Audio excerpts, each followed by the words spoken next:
Washington is also taking aim at Canada once again, but in a new way this time. Congress targeting Canada's so-called Netflix tax. It forces certain streaming companies to invest a part of their revenue in Canadian content.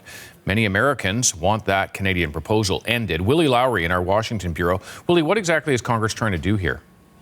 David, the bill introduced by Republican Representative Lloyd Smucker is targeting Canada's Online Streaming Act, which calls on these large streaming services to provide a portion of their revenues to fund Canadian content. Now, Smucker says that gives Canadian companies an unfair advantage. In a statement, he said Canada's unfair policies stack the deck against U.S. companies, creators, and workers.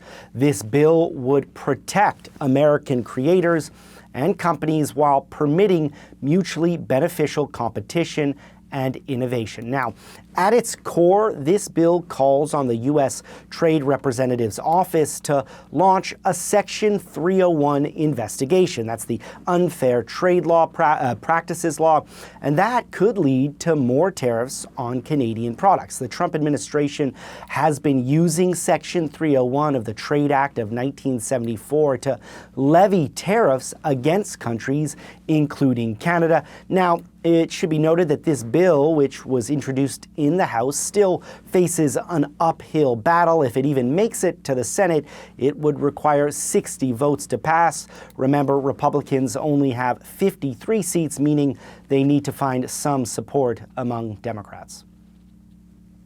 Where does, Willie, Canada's Online Streaming Act stand right now?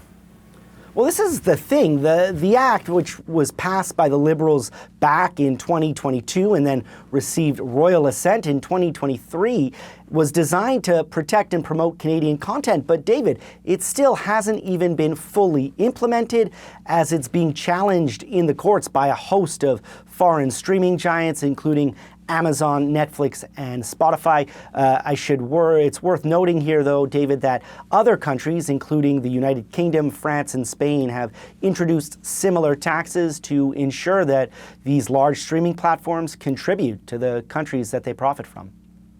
All right, Willie Lowry, thanks very much for tracking this in Washington.